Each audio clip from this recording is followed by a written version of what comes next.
Hey everyone, and welcome to the Mint City Soccer Show. I'm one of your hosts, David Gusler, and I'm here with my good buddy, Matt Swift. And Matt, you are rocking the corn dog and soccer ball shirt tonight, buddy. How are you doing?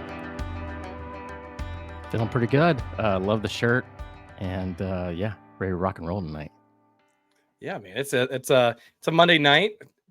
It's doing okay feelings, I guess, today compared to last week where we were coming into this feeling pretty high and having some success. But we're doing this after a Charlotte FC loss, the first one of this season to Toronto. So Swift, how are you? How are you feeling 2 days since the game has been completed? I'm still feeling good. I like this team. I like this coach. I like what he said in press conferences. I like the way he's answering questions, addressing things, and overall, I thought we played well. We'll get into the specifics, of course, but we were just undone by one amazing shot. But overall, I still think we're a good side. Yeah, it's definitely not a the world is coming to an end Monday evening. It's not a REM. It's the end of the world as we know it. We don't need to be blasting that song right now. It is a-okay, I think. So, we were talking a few weeks ago about this road stretch and how, we're probably gonna have some wins, some losses, some draws potentially on this stretch. It's a tough stretch. Toronto is a lot better than what I think the preseason and pundits probably said. So I think walking away with this game where reality is we probably should have drew, but still having a loss on the road is not the end of the world this early in the season. And then, especially with the way that we played, I don't think it was poor form whatsoever, right? Yeah, I mean, that was the thing for me is, how are we playing even when we're drawing and tying? And I do think that again we played well. I thought defensively the whole entire team played swarming defense. I thought it was really great, except for one moment, and it cost us. But overall, I like the way we're playing. Yes, we probably need to create some more chances, but I think this new style and the guys that are out there are really performing well. Some perform better than others, and again, we'll get into that. But yeah, for me, it's all positive stuff. We weren't played off the field. If you look at the stats, it was very, very even. If you look at expected goals, we're actually leading in that category, but that doesn't really get you anywhere when you actually when you don't convert. But yeah, man, you never should be happy about a loss. And maybe not thrilled even about a draw, but like the style of play is what I'm really excited about. Yeah, and it's interesting you say that because in years past with our previous coaches, if we lost the game, we would be listening to a press conference or a post game press conference, and I don't want to say excuses, but you would be like, oh, like our previous one would be, oh, too high of expectations. It's really hard to win the league. Blah blah blah blah blah. Like, stop expecting us to win, right? And then the first coach was always doom and gloom, like, oh, we're screwed, and what, this is unacceptable and blah blah blah. Screwed, So yeah. for yeah. So for Dean Smith, and if you haven't checked out the press conference, I know we posted it on Twitter and Threads. If you're on Threads, like little snapshots. But I was really impressed with what Dean Smith kind of said during the post game press conference. Like, he even admitted, like, hey, first half we played pretty well. Thought we should have scored, and we basically quote unquote won the first half. And then the second half we kind of got played off, and the results showed that we just lost off of a world class goal. And to me, having a coach say, like, hey, we probably should have walked away with a draw, and admitting when we won, admitting when we lost, it's okay. And he's like, hey, it is what it is, and we just gonna move forward and focus on Nashville next. So I mean, I don't know if you got a chance to watch that press conference or not, or the clips of it, Swift, but anything that kind of stood out to you from that? No, just overall, I like the way he answers questions. He's very direct and he's positive. He understands uh the community and fans, I believe, a little better. I mean, he's a veteran, right? So he knows some of the things to say, and that's what I like about him. He brings that experience, and this is not the first time he's had a loss. He's a veteran at this, so it's just all good stuff. I'm super excited, and when he gets some more reinforcements, we're going to be even better. Yeah, I guess the right term is he's very diplomatic with this. He knows what he can and can't say, and he knows when to be honest and truthful about it, and he also knows when not to harp on it. And a perfect situation. I didn't clip it, but during the press conference, there was a moment where they asked about the cards and fouls, and the week before, LAFC's coach just got fined for criticizing the league for making them play in that snow blizzard storm that they did in Real Salt Lake, right? But Yeah. Dean kind of just said like, "Hey, like I'm not going to dive into this. There's some calls that I felt should have gone our way, and there's some calls that didn't go our way." And that was basically the end of that conversation, right? And he knows when to not criticize and when to criticize. So I appreciate that from our manager for sure. Yeah, he's a smart guy, so I'm glad we have him. He's a very good hire, and just kudos to for Zorn in the front office for getting in a quality coach. So all good stuff. Absolutely. Well, let's dive into the game itself, man. So let's look at that first half, and I know we talked about it on Soccer and Coffee about the starting 11, and you kind of expected us to see the same starting 11 again. So for the third week in a row, we saw the same exact starting 11 for Charlotte FC. So was that a surprise for you? And do you expect Dean to kind of move forward with this and continue on this over the next few weeks? It wasn't a surprise for me. I think you go with what you went with the first 2 weeks. If it's not broke, don't fix it. Also, too, he's a little limited too about who he could bring in. So everybody's been playing relatively well. And again, I thought folks played well this game.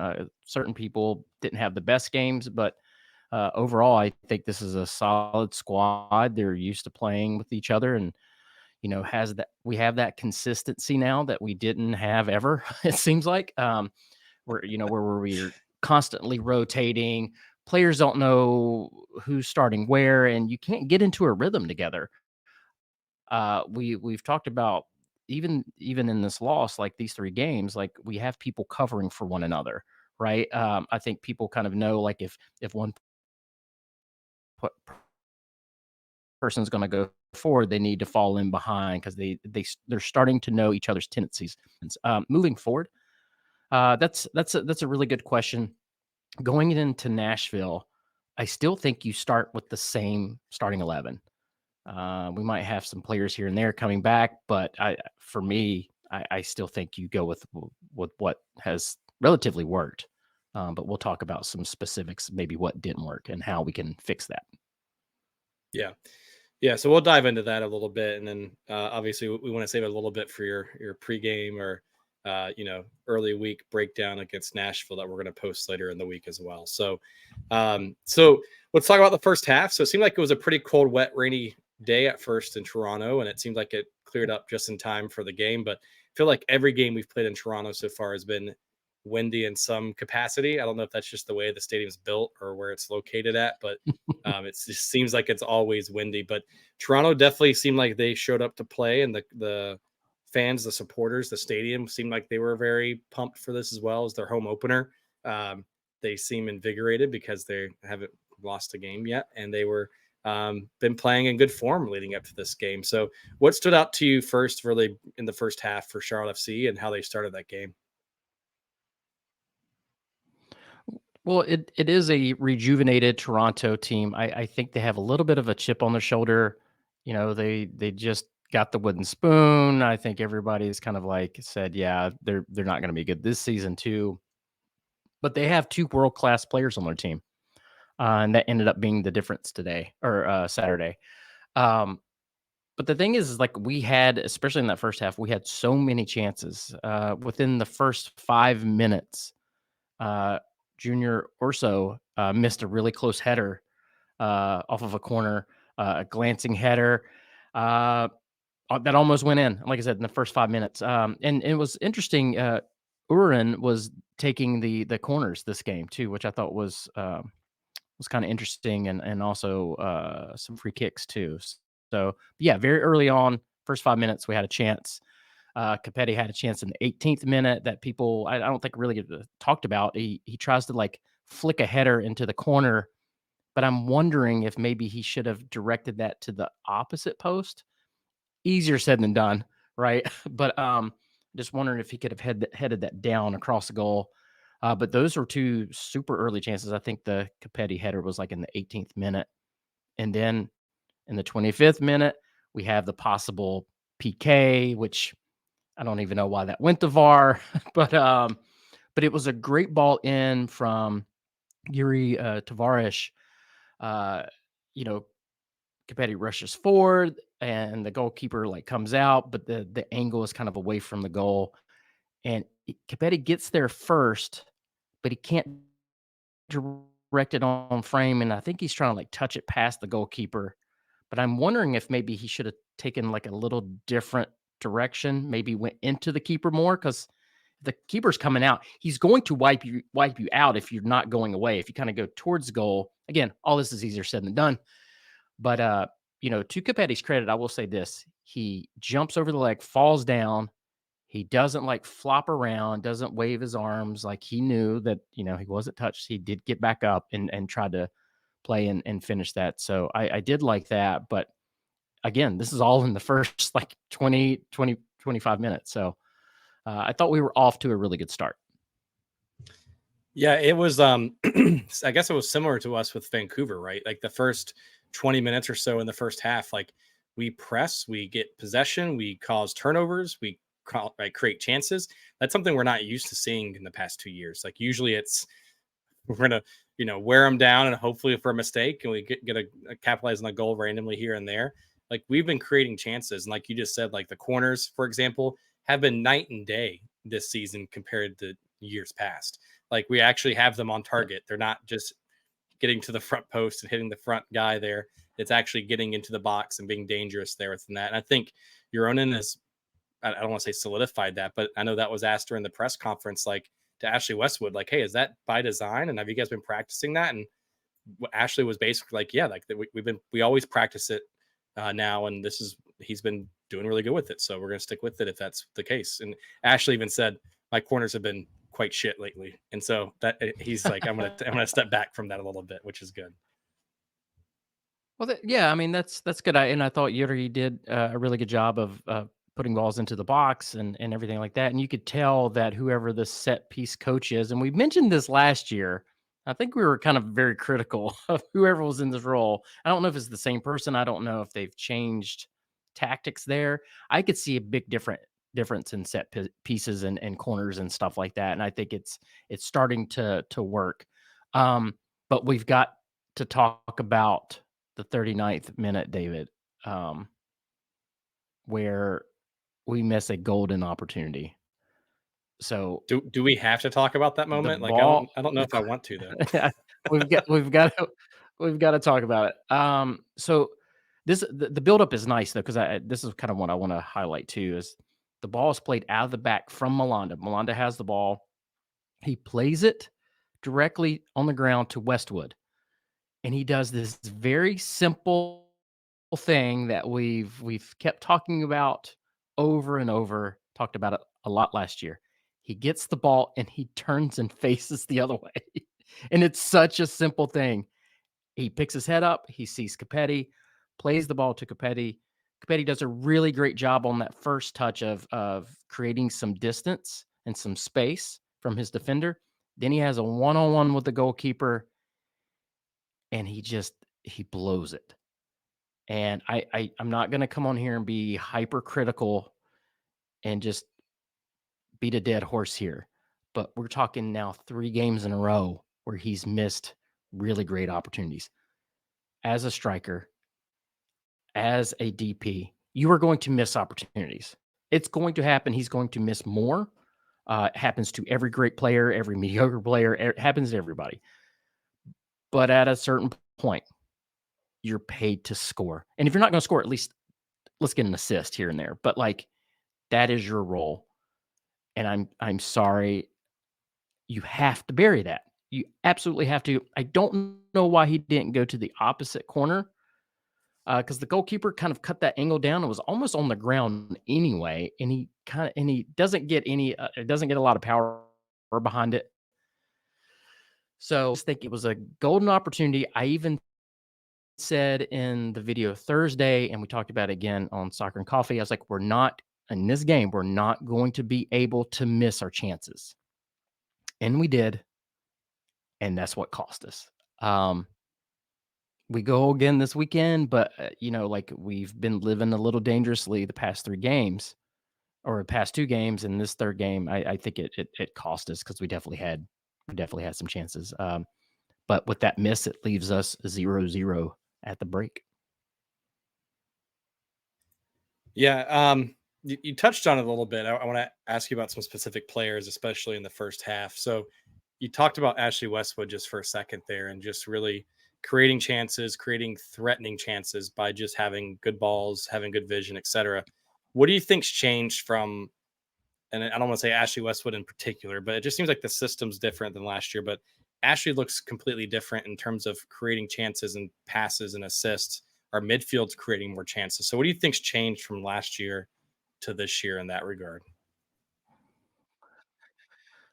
I think it's just a sense of direction, a sense of strategy, a sense of urgency, right? Instead of like trying to possess the ball and passing around the back and then it goes to the middle with no thought of turning and facing. It's just all about holding on to the ball.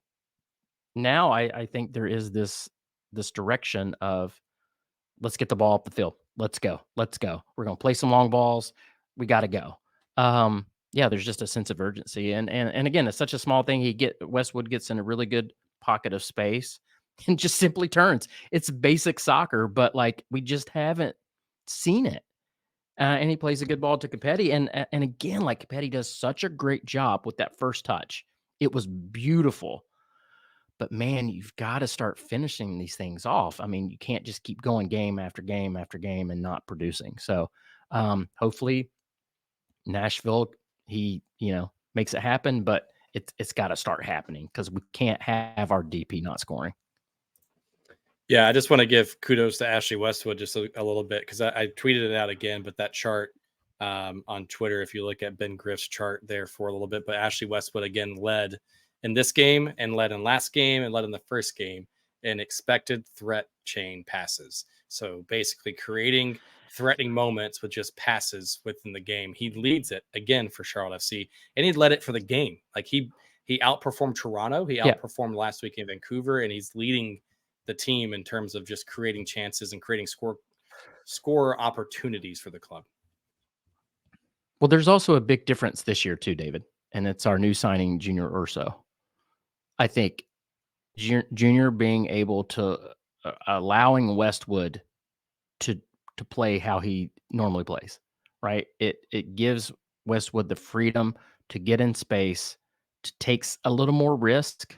Because Junior's been amazing, by the way. What a great signing.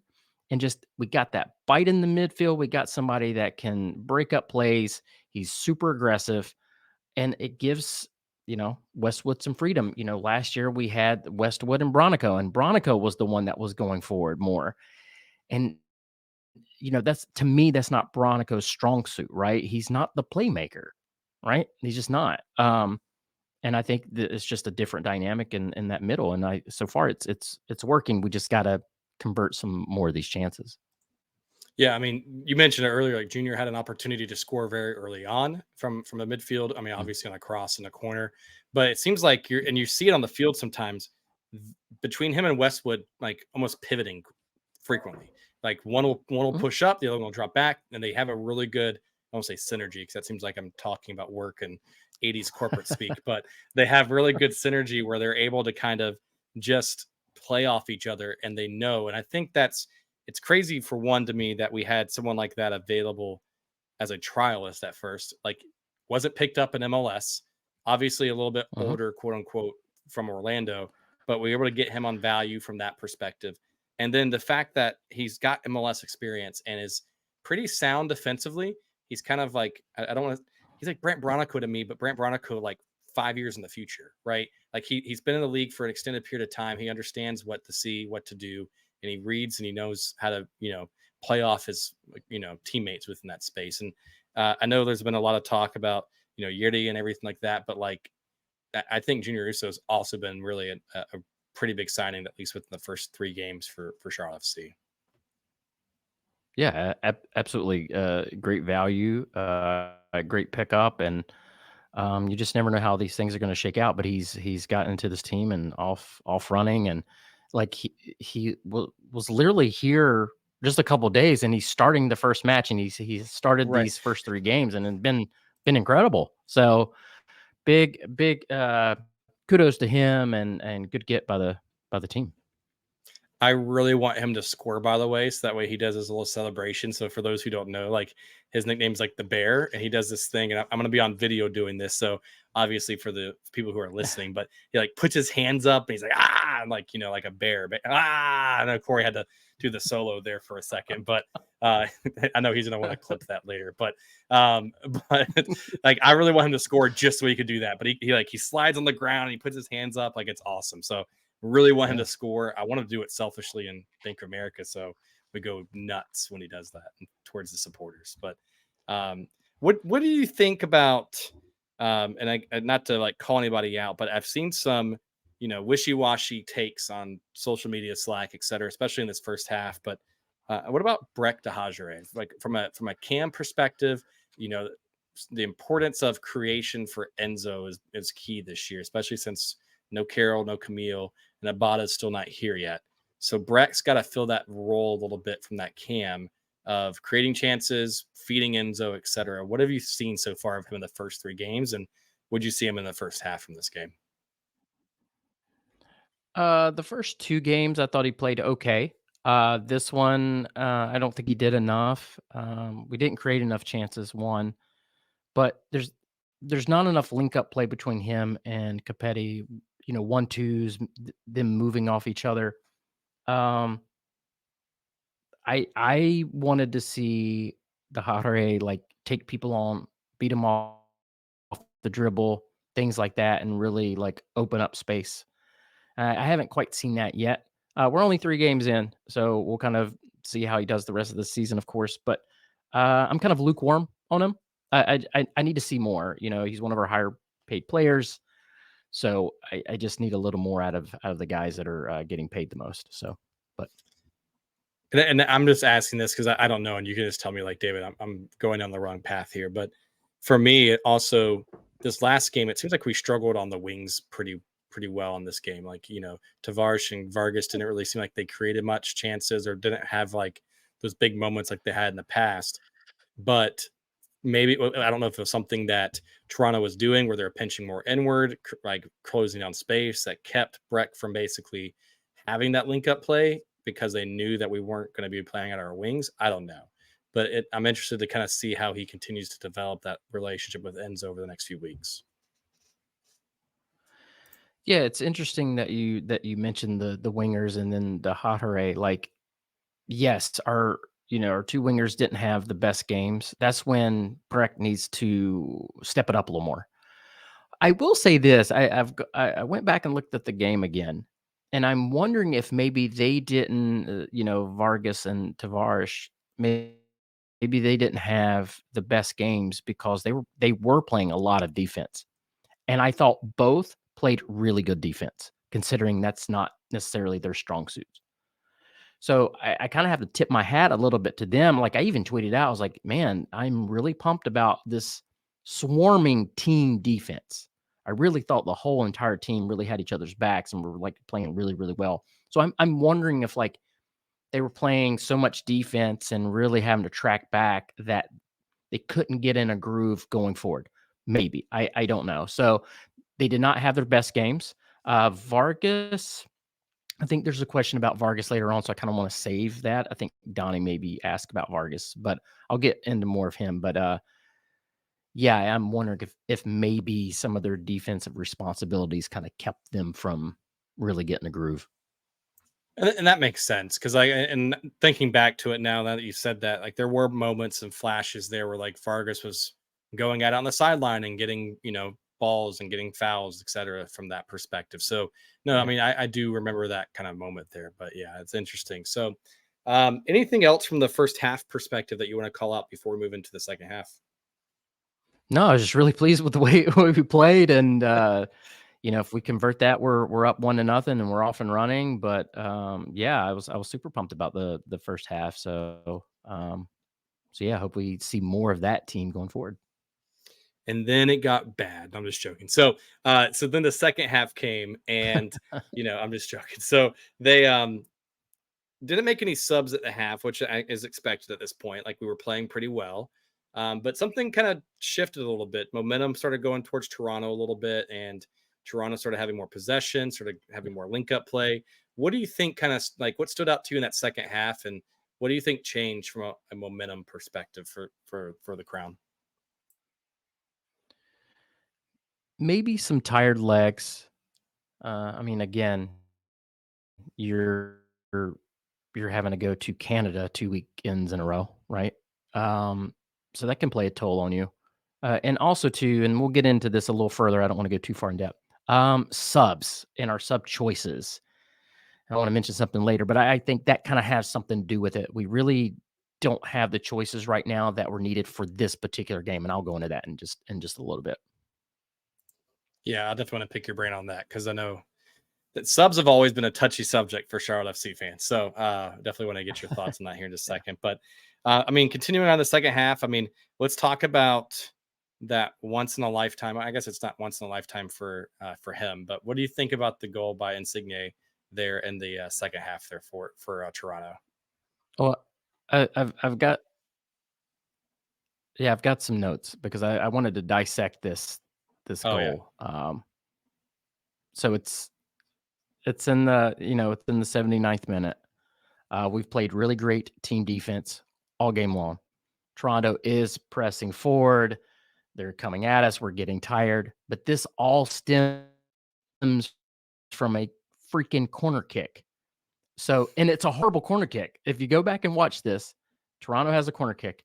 They put a ball in, and it is god awful. It's a god awful ball, and it comes out to Vargas, who is by himself at the top of the 18. That's how bad this corner is. Vargas, who probably could have just trapped this ball down, just kind of does the safe thing and like just one times it clears it out. But I don't think he realized just how much time he had. He probably could have just brought this down and then dribbled out. But kicks it out. It goes back to Toronto. They kind of quickly get it out to Insigne, and we're slow to get out of the box. We finally kind of get out of the box, but the one player, and I hate to say this, the one player on the whole entire field you do not want guarding and D'ing up Insigne is the one person that is guarding and D'ing up Insigne. And so, but we're also sagging back into the 18. And then if you go back and look at the video, you have Nathan Byrne, who's got his arms by his side, I guess expecting like a shot or a cross in, and is kind of like shuffling. Like he doesn't go out to help close. He doesn't go out to help our field. He's just kind of like in the 18 shuffling around with his arms to his side. And here's the thing that makes me mad. It's not the goal because that was world class. That's just who this dude is. And it sucks, but that's who he is.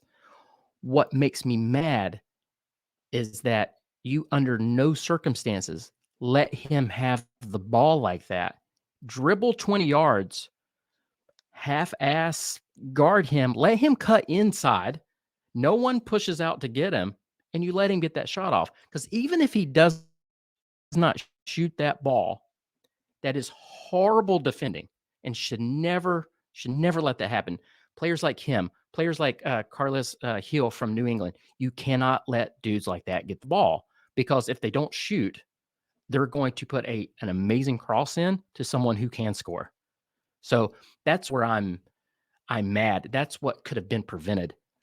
It was just a moment of I don't want to say stupidity, but like it was really really bad.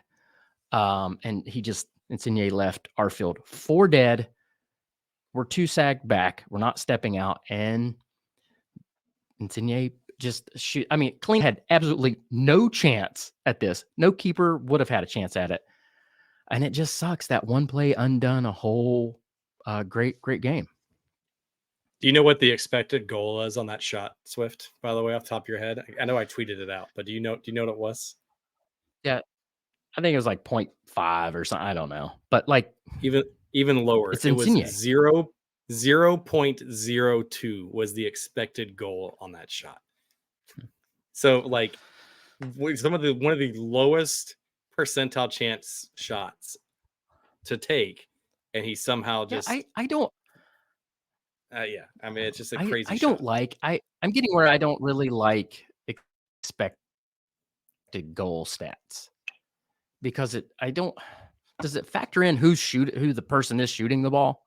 Like, does it factor in like how good they are? Like if you and I try to hit that shot, yeah, okay, like it's not going to be great. But someone like him, I think it needs to be higher. I don't know how I don't know how that all factors in. But regardless, like I said, that yeah, I mean, you just kind of have to tip your hat to him at that point.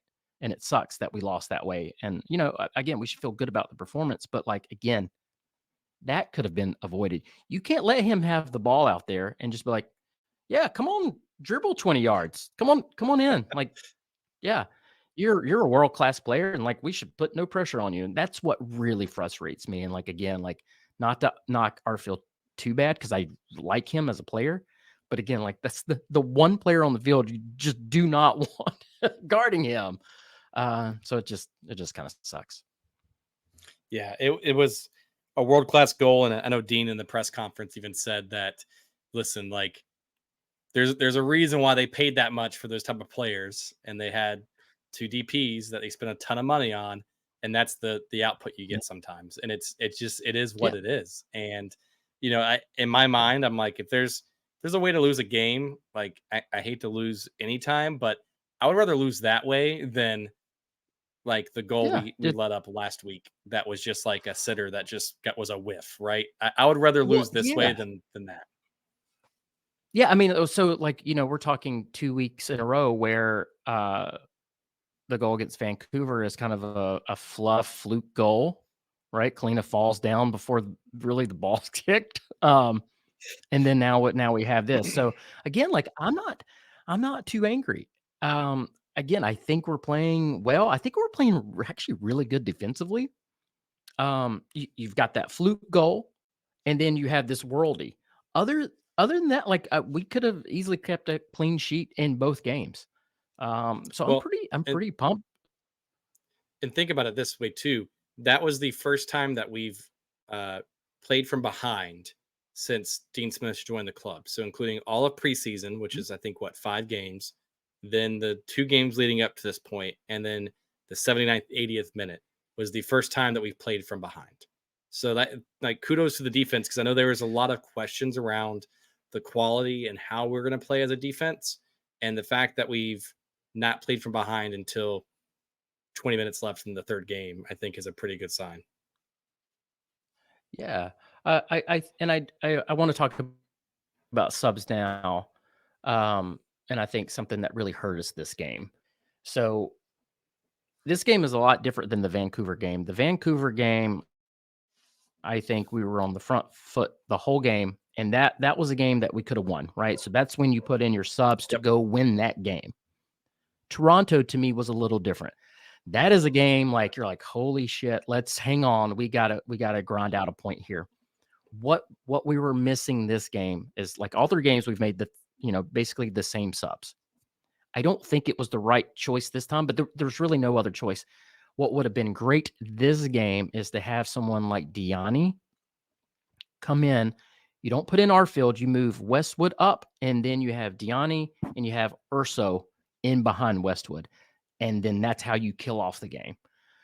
I'm excited because we're going to have that option going forward. And again, that's why I'm really pumped. We're getting Abada. We're going to get Diani. So when we get in situations like this, now we're going to have some different looks. We're 3 games in. We've got 4 points. We're going on the road again to Nashville, but I'm getting pretty excited about the possibilities of what this team can be. Yeah, absolutely. Especially think about Diani Abada coming in. We're getting players back from injury like Brant Bronico, Cambridge, Ben Bender Yeah, eventually. Like we're getting key depth pieces yeah. back in, which Brant, is going to prevent yeah, us Brant would have from. been really good. Yeah, I mean Brant, because then you're not. I'm really glad that Petrovic got his MLS debut, but having Junior be able to come off sooner if you really wanted to, and have Brent come in, or have Brent come in for Brecht and have a more defensive minded attacking mid, etc., to help support that and press more on the top, could have been a world of difference there. So, I mean, I'm not freaking out, because I think the pieces we have coming in and the injuries that we have that are getting healed is going to be really important for us this season. Yeah, absolutely. So what else did you think about the subs, just from the timing perspective? Any other notes that you thought from the way that Dean kind of approached the subs in the second half? I just think the subs so far have made zero impact. Patrick's still trying to get back in, uh, get back into that sharpness. I think Berchimas, Arfield really haven't done anything. They haven't had a ton of time on the field. And again, I just don't think this was the game to put Berchimas and Arfield in at all. But that's we're kind of limited right now, and so I mean, you're kind of forced. I don't know some of the fitness levels of like Capetti, the Hadare. I'm wondering if maybe we just shouldn't have like left them in and let them grind it out. I mean, I don't know. Hindsight's 2020, but I'm wondering if maybe you just let them play it out, because I thought at least defensively and team wise we were doing okay, just enough to eke out a point there. Yeah, I agree. It would have been really nice to eke out a point there, because then we would have been 5 points and 2 on the road, on this stretch. Yeah, that would have been good. Yeah, but hey, you know what? We got opportunity heading into this weekend that we can get some points on the road in Nashville on St. Patty's Day weekend. So hopefully the UMCC members and the team behaves himself on St. Patty's Day weekend in Nashville. But I already have a headache thinking about next weekend. Like, yeah, I can't believe it's St. Patty's Day, and it's going to be a madhouse there. So you brave souls for having to venture and go into that. Man, that's gonna be nuts. I'm riding with. Oh, sorry. Go ahead. I'm riding with Chris Harmon. I'm riding with Chris Harmon up to Nashville, and we were talking about this weekend, and there's like 3 or 4 different bar crawls going on all at the same time. There is a parade happening, and I'm like, oh my God, this is gonna be a nightmare, like getting around. I think we're close enough, our hotels, to be able to walk to the strip there and like going to Down these Broadway. different bars. But man, this could get brutal. I would not be surprised if like half the away block that is supposed to be at the game does not make it to the game. I am going to try to stay as hydrated as possible. But we've got some fun stuff planned, right? Yeah, I think we're gonna. Chris and I are big Johnny Cash fans, of course, and I named my son, his middle name is Cash, so I'm a huge Johnny Cash fan. So we're gonna do that museum yet again, like we just did it in September, but we're gonna go again and do that. So we have some fun itinerary for there's a big group that's going, and it's not just Mid City Collective. I know Blue Fury is going, Southbound, Hooligans, everybody. It's a big group going this time. That's awesome. Well, you guys behave and make us proud when we're out there. But any other closing thoughts in the second half, or any other thoughts from this game that you'd like to share, Swift, before we move on? No, I hope people are still optimistic. I know I am, and very excited about what we can do going forward. Awesome, man. Well, we're going to be right back. We're going to take a quick break from a word of our sponsor, and then we'll come back to some fan Q&A.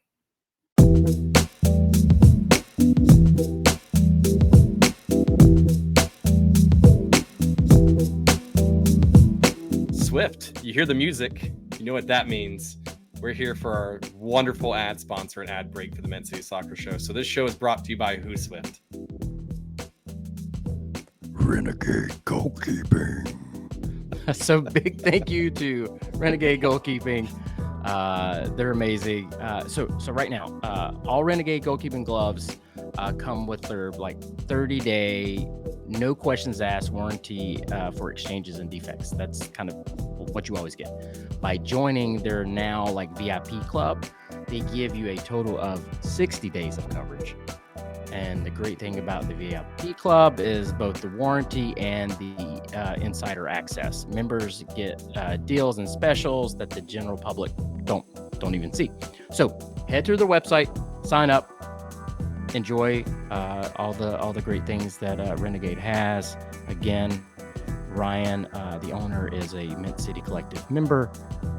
He's a really great guy. It's a local business, so go support them and go follow Renegade. Just and if you're wanting to follow them on social, make sure you do that. Renegade GK, and their website is renegade-gk.com. So thanks again, Renegade, and we'll be right back.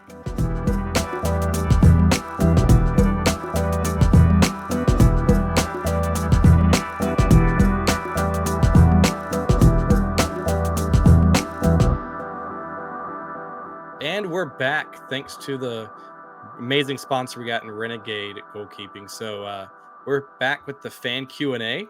And now the fun part is we got our producer extraordinaire, Corey Ensko, here. He's going to take us through the fan Q&A. So, Corey, I will pass it over to you, buddy. Sounds good. All right, you'll let me on mic. I appreciate that. And I'll lead our Q&A so we can get through some of these questions. We've touched on some of these things, but I think we got some really good stuff to kind of dig into a little bit here. So the first question I'll bring up is from El Profesor. My Spanish accent is terrible, but I'll go with that. We played well against Toronto other than the golazo. Are you keeping the same lineup/tactics against Nashville? And also, do you expect to see a win, draw, or loss at Nashville? I'll start with David on this one.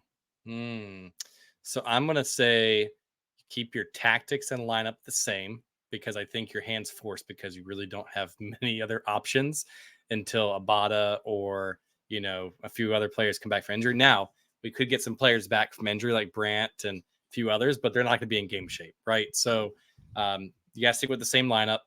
And I'm going to say we win against the Battle of the Bands, because I know Elliot Fox mentioned that in my mentions earlier. So we win the Battle of the Bands against Nashville with the whole guitar drama earlier. So we win. Yeah, we'll get to that question, but yeah. So you're guessing a win. How about you, Matt? How you feeling? Yeah, I think I'm the same. I think you keep the formation, lineup, strategy all the same. I got on FanDuel today, and I bet that Charlotte FC is going to win, and that they're going to win 1-0. I would like to win some money, so I need the team to do that this weekend, please. Wait, are you just now finding out that betting's alive in North Carolina? I'm sure you guys saw that commercial like every 30 seconds for the past 2 months. Wait, I can bet North Carolina now? I didn't know that. That's awesome. I still can't in South Carolina, man. I'm sitting here like I have to drive across the border to be able to do it. So it's okay. Yeah, I'll do it. What's the legality in driving to like a gas station parking lot in North Carolina to place your bets? So you can. So that's what, when I was in Jersey for the Red Bulls game, on ramps, people are literally parked on the side of on ramps the minute you get into Jersey, and they're obviously betting on their sports phones because that's what they can do. So. I just got to say, usually it's the opposite. Usually the North Carolinians are driving to South Carolina for things like cheap gas and liquor and stuff like that. And fireworks. Fireworks. It's nice to have the reverse of that, to where y'all are coming up here for something. So that's great. I like to see this. Right. This is really good. All right. Next question comes from our good friend Donnie Embleton. What's been your opinion of Vargas so far this season, aside from one good corner? He seems a bit off. I feel like it's a little unfair to say he just had one good corner. I think we all know how Donnie feels, just the way he worded that question. Really. He seems a bit off, slow to react, and not having that shooter mentality from last year. I'll start with you this time, Matt. Yeah, he hasn't had. I mean, we're only 3 games in, so let's just preface that. But yeah, I don't think he's gotten off to a great start. I have super high hopes for him this season. I just haven't really seen it yet. He missed the PK, but other than that, I think he's made a couple of poor decisions. He really hasn't shot the ball. But hey, here's the thing. He's playing on the opposite side. So let's cut him a little bit of slack there, right? And again, in this game, I think what we talked about, David, earlier is that, he had some of those defensive responsibilities, and I thought he did well there. So I'm hopeful. I just haven't seen what I really wanted to yet because I had such high hopes for him. But again, like, let's see what happens when Abada gets in this team. Maybe Vargas can move on to his more natural side, and then I'll probably reassess at that point. Yeah. David? So I'm going to channel my Lee Corso and say, not so fast, my friend. That's from the Donnie. So I'm going to say, Donnie, don't count him out yet. But I agree with Swift. I think get him on his natural side.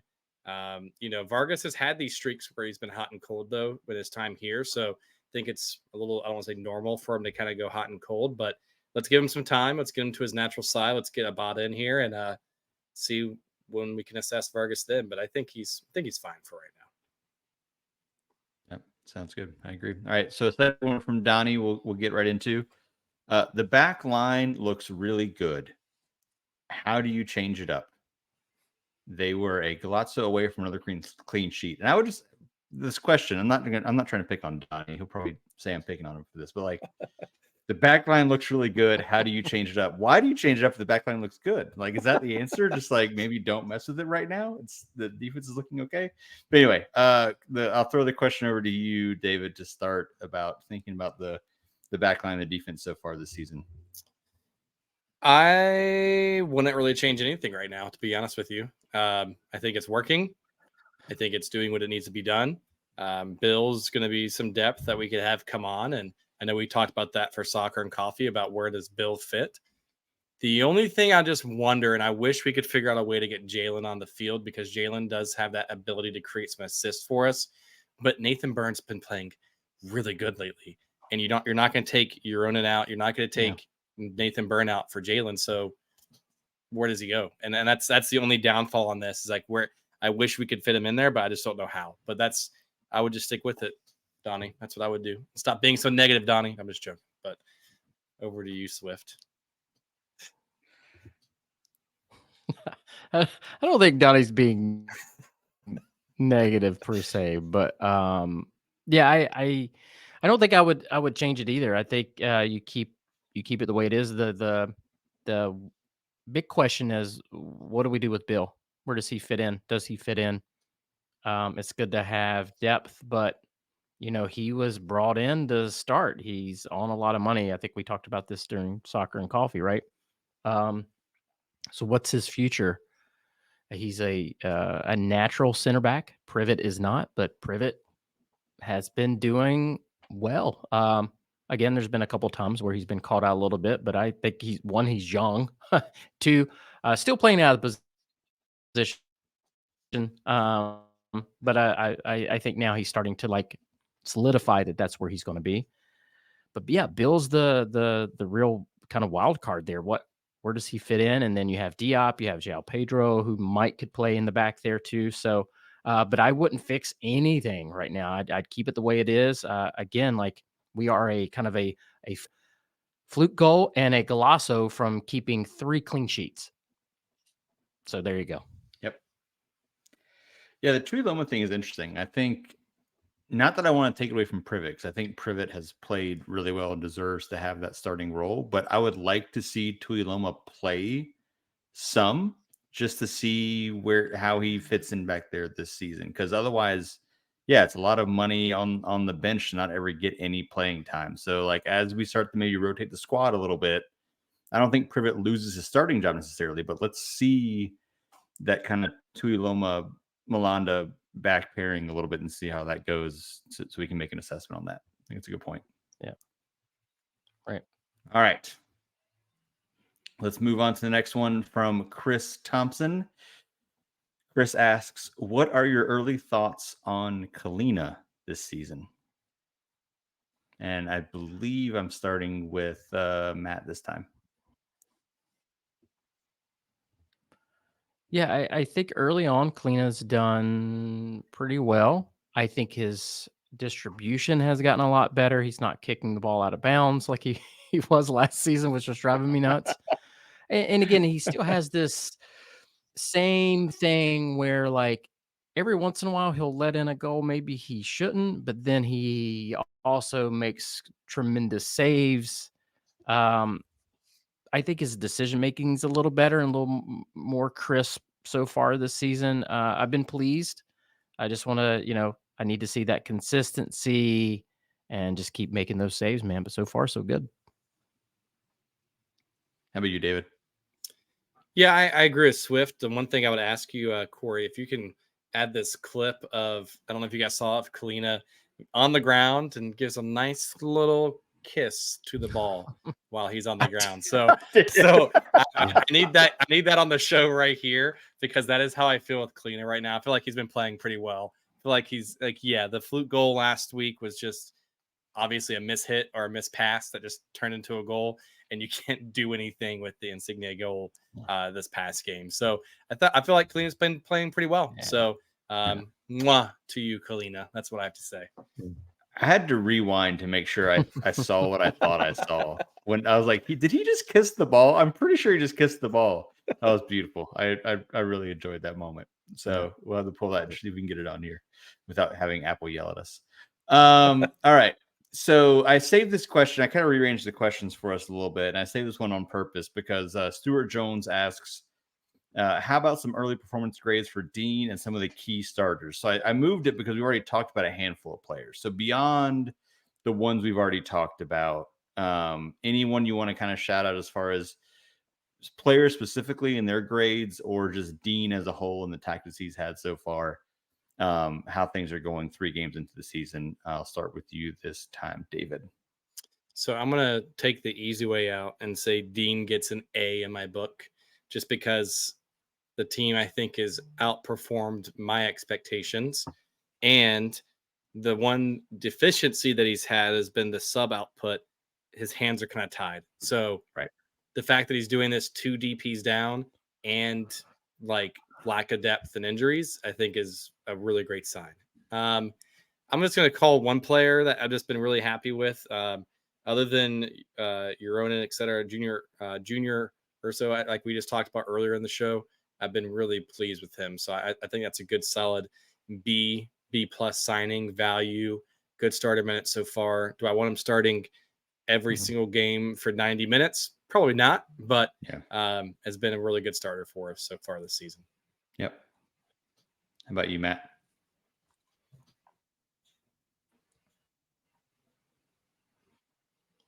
Yeah, I think I would give Dean, I'm going to give him a B plus. And I only say that because I want to see what he can do when he has Diani. Is he going to make that decision like we were talking about against Toronto? Like, can he sense like, okay, hey, we're really not in a position to win this one. We need to eke out a point. So I'm going to put in Diani with Urso and move Westwood up. I want to see some of those decisions, because right now it's been very, I don't want to say easy because it's hard. He just has the same subs every time. They've been a little late here and there. I think the first 2 games they were a tad late. But B plus is great. I wish I would have got B pluses in school, but I just need to see what he can do when we have a full roster and he has some options. Other than that, Urso, another one, is phenomenal. I'm going to give him probably a B plus as well too. I think he's able to go 90 minutes, and I'm okay with that. I think he's like a bull back there. But it is nice to have like a Bronico, a Pekovic, like. But he's been a huge surprise. Yeri Uran, like literally my favorite player. And I want to touch on him a little bit. There were a couple of times where he was shutting Bernadeschi down. He's so quick. He positions himself really, really well. I say this, I think, almost every weekend. Absolutely one of the best signings we've had. And I'm just so unbelievably pumped about him. So yeah, those are a couple of guys. The team in general, I would give them a C plus. Just basically more off of this last game. But C plus is good. But I think we'll probably get into the B's and the A's once we get Abada and we get Diani back. So I just need to see a little more before I give out really good grades. Yeah. So Swift, you said he's like a bull back there. Would you say that he's almost like a bear back there? I was joking. It's his nickname. So I'll see my way out of that. Yeah, he is a bear back there. I love how you backed out of your own joke like real fast. Oh you were just like, nope. I bailed as quickly as possible on that one. All right. Let's see. I'm gonna actually move this a little bit. All right. So second question from El Professor, who Matt, you were saying you don't actually know who this is. We don't know who this person is asking this, that's calling themselves the professor. No, because I don't think so. Yeah. So if you're listening to this or watching this, yeah, like let us know who you are in the messages or something so we know exactly. Because I'm not sure. I'm not sure who it is. Okay. I'm gonna say it's Jaime, that he just has another alias that he's just messing with Swift on now. So that's what it is. I like it. Or they'll never respond because they just want to stay anonymous, which I appreciate too. So we'll just do that. All right. Whoever it is, they ask, we're 3 games into Dean's new system, a win, a draw, and a loss. I'm liking the pressure and quicker buildup.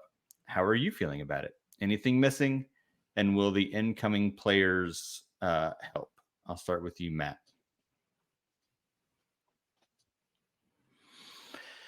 Yeah, I think what everybody's been talking about is Abada. I think having someone of his caliber on the field will draw defenders, and that's going to help Capetti. I was kind of looking at Dahare for that a little bit. That just hasn't really happened yet. But I think when you have him and Abada on the field at the same time, this could pay dividends for Capetti. I think he's going to get a lot more open, but I think that's going to really shift the dynamic. We talked about Diani too, giving us kind of another look defensively if we need. And we got Pekovic, we've got Bronico coming back. So I like how we're playing now with what we've got, but I think we're going to see a whole other dynamic when we get this team all together. And it's going to be we're going to be able to have different looks against different teams, which is really, really crucial, I think. Yeah. How about you, David? Yeah, I'm enjoying the style of play. I like the pressure, the quick build up, et cetera, that we've seen this year. Mm-hmm. It seems like the games are more competitive. It seems like we're in it more than years past. So feeling really good. I agree with what Swift said. Just that finishing product, that those goals are what's missing. I want more goals. I think everyone always wants more goals. So I think that's the only thing that I just wish that we can get more. And then having Abada come in. I'm also interested to see if we bring any more depth pieces in, just to kind of help bolster those subs and the depth in some of those players. So it'll be interesting to see if we continue to do that over the next few weeks. Yeah, I agree. So speaking of Abada, that leads into our next question pretty well. Eric Hill asks, we all expect Abada to start ASAP. Where do you see players like Bronico, Bender, Diani, and Cambridge fitting into the current lineups when they become available from injury and visa? So we've kind of danced around this question a little bit, but we'll dig into a little bit if you want to start for us, David. So I think obviously Abada will be starting, but I think Bender, Diani, Cambridge will all be subs, bolster the depth, bolster those last minute subs. I think we could still see Brandt get some starting minutes here and there, or be like a frequent starter sub for us, having Junior come in, depending on who we're playing, etc. But I think Brandt, out of all of those, will be the ones that get the most playing time out of the 4 players listed on the screen there. Yeah. How about you, Matt?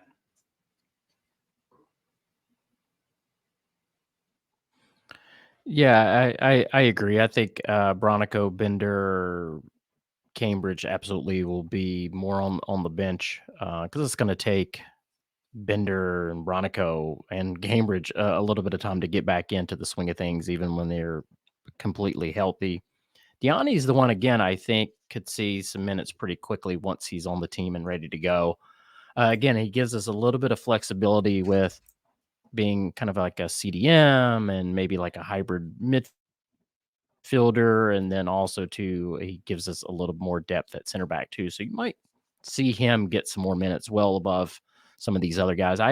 I kind of see Bender and Cambridge getting some more time with Crown Legacy, especially Bender rehabbing, Cambridge rehabbing. I think Bronico is almost back anyway. I don't see him going down.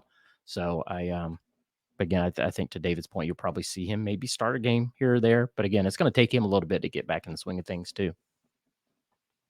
Makes sense. All right. So we teased this question a little bit, David, earlier.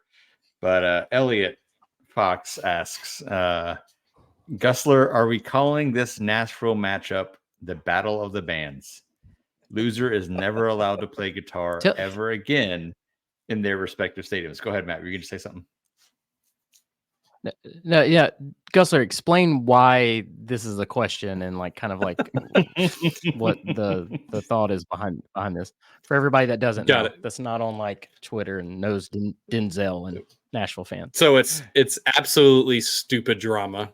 So just to make it really short and sweet, Nashville does I'm gonna throw some shade here.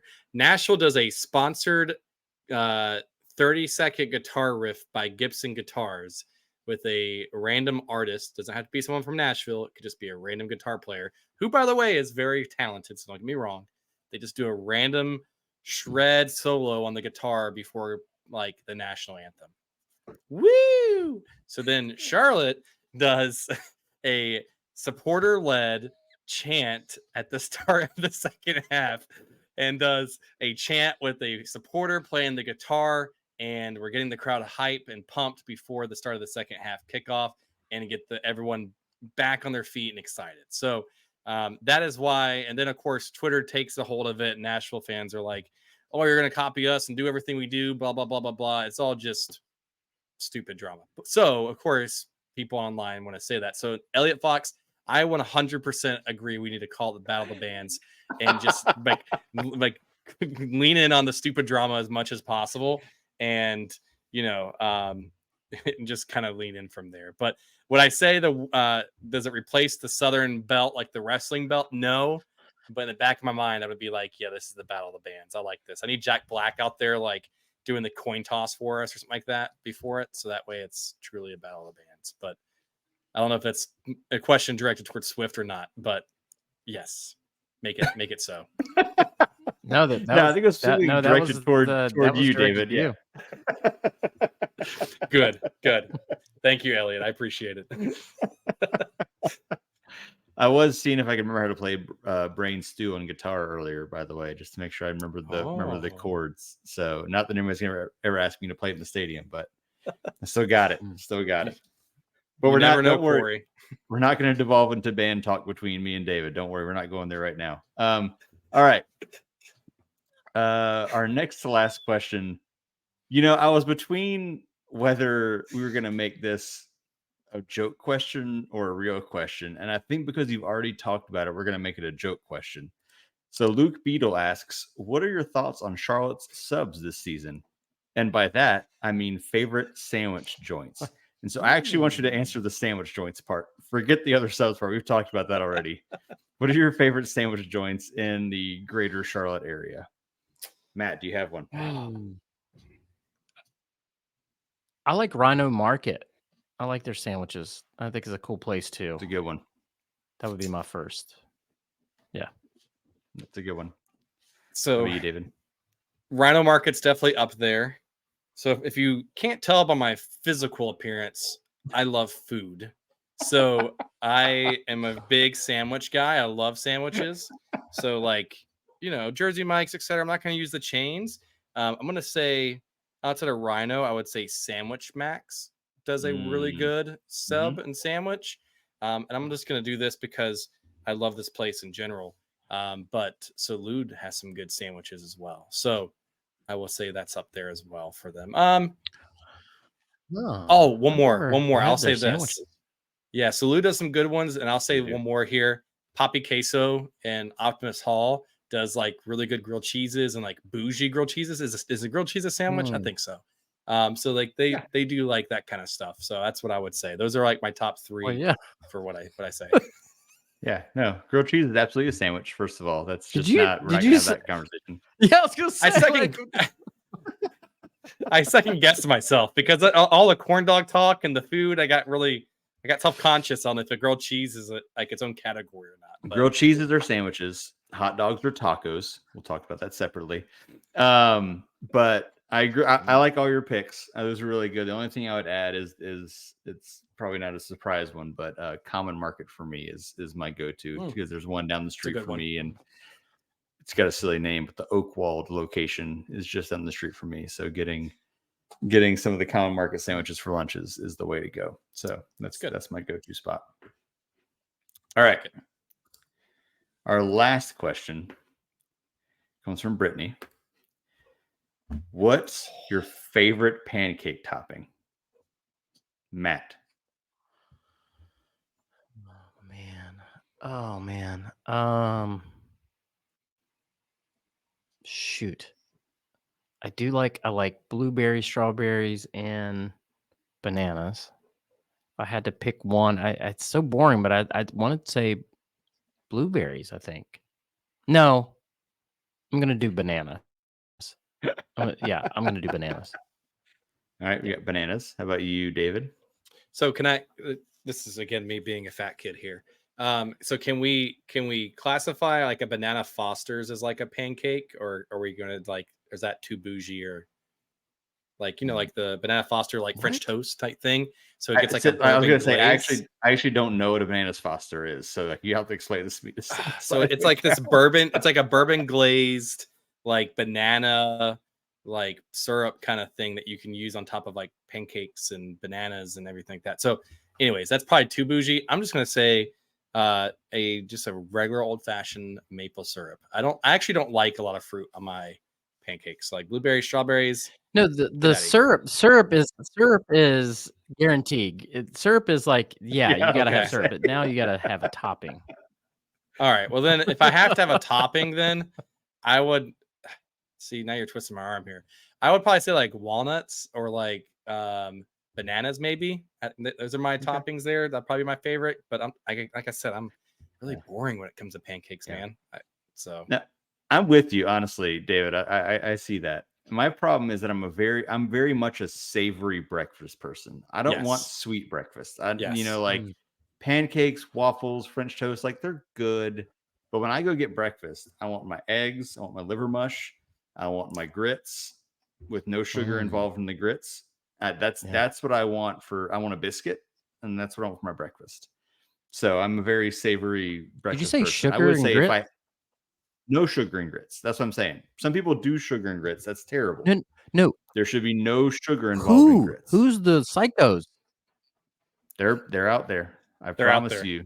Put it on Twitter and you'll get a whole fight in the comments. And you say, and I'll say this: have you ever been to what's the place that they had one in Charlotte, but that's from Atlanta, but they do like biscuits and all sorts of stuff. But they do like a sweet grit, and I'm like, no. It's gotta be savory. Now, so you saying that though, Corey, I'm imagining now being Ron Swanson from Parks and Rec, and you're just like, give me all the bacon, and they go, okay, cool, and you're like, no, I don't think you understand. I need all the bacon. All of it. So like, there's a reason that I'm not on Soccer and Coffee on Saturday mornings. It's because that's my breakfast day. Me and the family, we go to this diner down the street from us, and I get my order of eggs, liver mush, grits, and biscuit. This was not made up. This is actually what I get every Saturday morning. Sounds awesome. My daughters get the exact same thing and split it, which I just love that I've conditioned my daughters to want liver mush as well. It's a parenting victory for me. And that's what we do. And so that's why I'm not Soccer and Coffee. But anyway, so to go back to the original question, I think if I had to do pancakes though, other than just the syrup, which is really all I need, I would throw the blueberries. I love blueberries. So that would be my topping of choice because blueberries are just the greatest berry. So I just want to say something real quick. David went from banana Foster to walnuts. Like back to banana. Like super bougie to like 88-year-old man topping.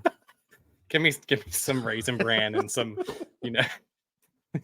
some get your shredded wheat and Werther's original candy. Hey, don't hit on Werther's. Werther's are amazing. I do love Werther's. I love those candies. Of course you guys do. You're like 88 years old, all of you. You should have said grape nuts. Go back and eat my grape nut cereal, and then I'd have been really, really old man there for it. But all right, I think that's how we end the show right there with that silliness of cereal. That's great. That's good. Perfect. Yep, that's all the questions we got. So we're done with questions. Awesome. Well, Corey, Swift, any closing thoughts from y'all?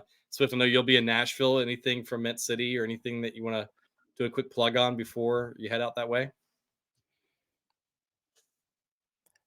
Yeah, I'll be sending out. I do the Mint City Collective email, so I'll send out an email to all the members with an itinerary for the weekend.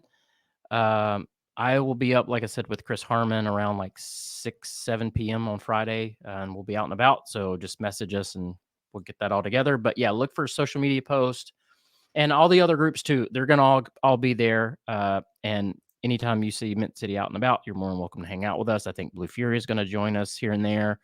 South Allen Crown, Hooligans, all those Norcas, everybody. And like I said, there is a big group going. I want to say 600 is the number I saw or heard. Wow. I mean, there's a lot. There's a lot of us going. Crazy. So, awesome. Yeah. So yeah, we're going to have a lot of fun. We're going to go to a couple museums. So look to see kind of where you want to go and all that stuff. But it's going to be a great time. These trips are a lot of fun. It's just going to be absolutely chaos because there's like a parade. There's like 4 bar crawls because it's St. Patty's Day. So it's going to get interesting. It's going to get nuts. Yeah. The only thing I was going to say is I'm sending thoughts and prayers to Matt and all the people going to Nashville to make sure they stay safe and have a good time. And the only other thing I'll say is go Tar Heels. I'll throw that out there.